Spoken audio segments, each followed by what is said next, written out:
आज चुनाव को देखते हुए पिछले 5 साल में इनको याद नहीं आई बेरोजगारी की, नौजवानों के मायूसी की। अब चुनाव आया है तो 10,000 बच्चों को ग्रुप डी में भर्ती करने का भी आपने कल अखबार में पढ़ा होगा।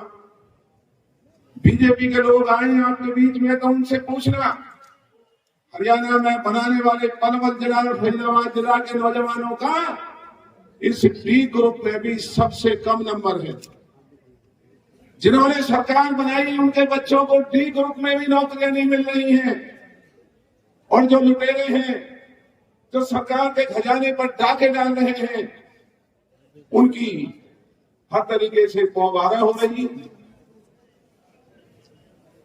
याद करो वो दिन जब हुड्डा जी की सरकार थी। मैं हुड्डा जी का नाम इसलिए लेना चाहता हूं, बुजुर्ग और भाई उस समय हुआ करता है इस हरियाणा में।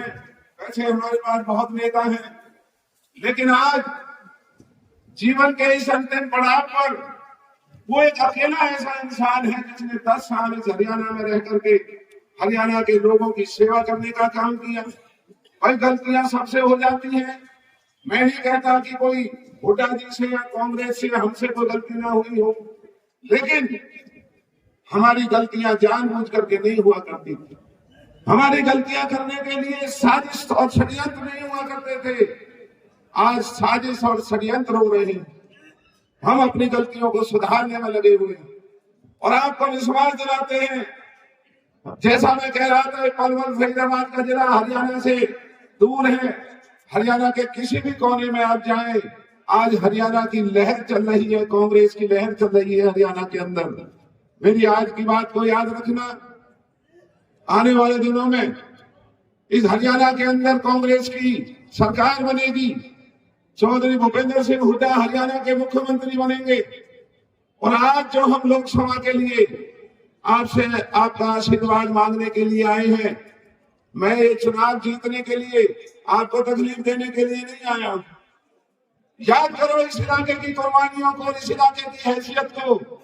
हमारा इलाका तो राजा हुआ करता था। कहीं महाराज सूरजमल थे, कहीं हसन खां मेवाती जी थे, कहीं राजा नाहर सिंह थे।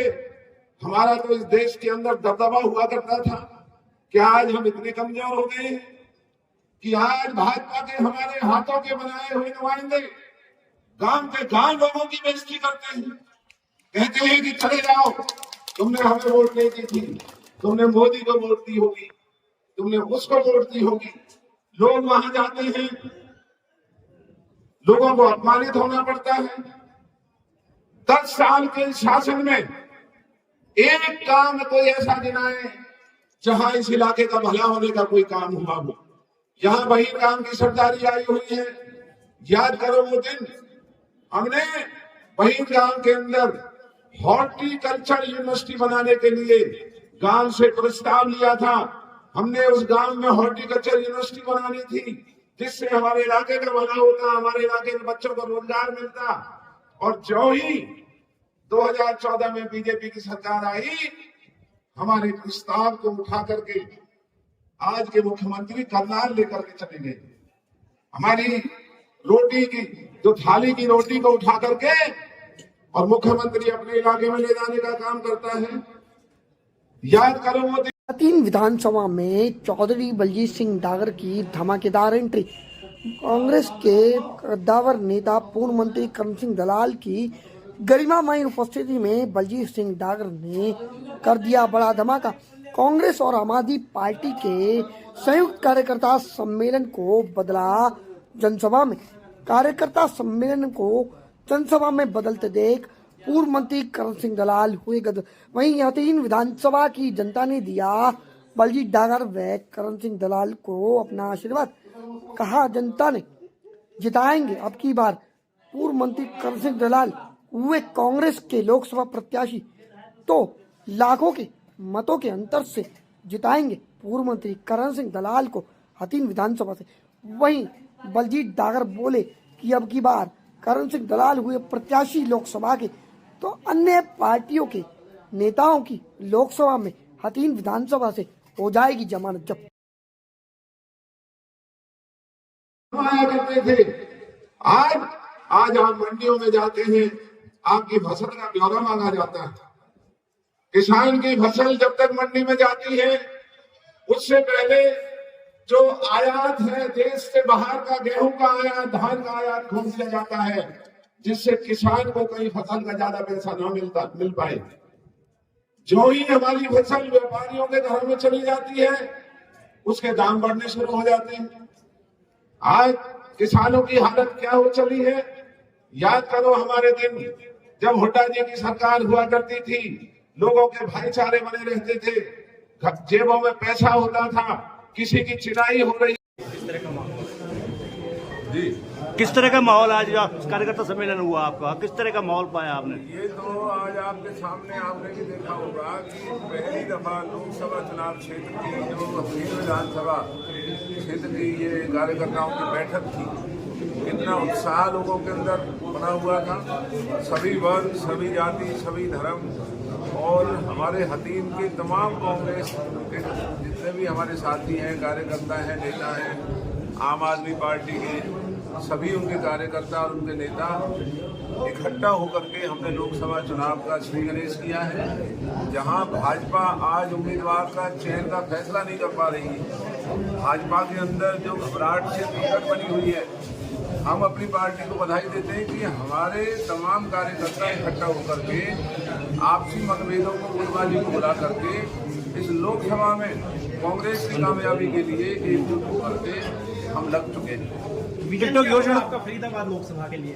फरीदाबाद लोकसभा का जो सबसे बड़ा हमारा विजन है वो है आगरा नहर और गुड़गांवा नहर में जो पर्याप्त पानी हमें नहीं मिल रहा है, और उसका कारण है कि आज तक पानी के बंटवारे का फैसला ट्रिब्यूनल करता है और ट्रिब्यूनल को बनाने का काम पार्लियामेंट करती है। हमने कई दफा ये आवाज विधानसभा में उठाई, लेकिन ये अधिकार पार्लियामेंट के पास है, और पहली लड़ाई हम ये लड़ेंगे कि हमारी छाती के ऊपर से आगरा नहर गुजर करके जा रही है और हमें पर्याप्त पानी नहीं मिल रहा, किसानों के खेतों में पानी नहीं पहुंचता।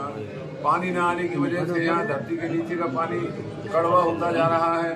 कब तक रेनीवेल स्कीम के भरोसे ही लोग बैठे रहेंगे? तो आगरा नहर और गुड़गांवा नहर में हिस्से के मुताबिक हम पानी की लड़ाई पार्लियामेंट के अंदर लड़ेंगे, जिससे हमारे इलाके में दोनों जिलों में मेवात के तमाम जिलों को मिला करके नहर का पानी और उसके बाद पीने के पानी का समाधान कर सकते। आपने बीजेपी की टिकटों की बात की, डरी हुई है या टिकटों की घोषणा नहीं हुई है, घर में बैठे हैं। टिकटों की घोषणा तो आपकी भी नहीं हुई है, कांग्रेस की पहली लिस्ट भी जारी हो चुकी है। समझे नहीं, चाहे नहीं हुई है, लेकिन हमने तो तैयारी तो शुरू कर दी। टिकट आती रहेगी, हमारी लड़ाई शुरू हो चुकी है। बीजेपी करके दिखाए। बीजेपी में तो उम्मीदवार कभी राजेश नागर जी आके अपना दफ्तर खोल जाते हैं, कभी विपुल गोयल जी अपना दफ्तर खोल जाते हैं, फिर दफ्तर सोने पड़े रहते हैं। कृष्णपाल जी कहीं नजर नहीं आ रहे हैं। हमारे यहाँ बड़प्पन देखिए हमारे साथियों का कि आज जब से चौधरी रहमान जी बने हैं, हमारे इलाकों की गुटबाजी खत्म हो चुकी है। हम पार्टी की लड़ाई शुरू कर चुके हैं, टिकट आती रहेगी, हमारी लड़ाई शुरू है। दलाल साहब, आपने अपने संगठन के जो पद है, कई सारे पद हैं जो खाली पड़े हुए संगठन। देखिए, हम अब कार्यकर्ताओं की अदालत में, और संगठन हो या पार्टी हो, कार्यकर्ताओं की ताकत के ऊपर निर्भर करती है। और आपने देखा कि आज हकीम के अंदर कोई बिरादरी, कोई गांव, शहर ऐसा नहीं था विधानसभा के जो मौजूद लोग यहाँ ना आए।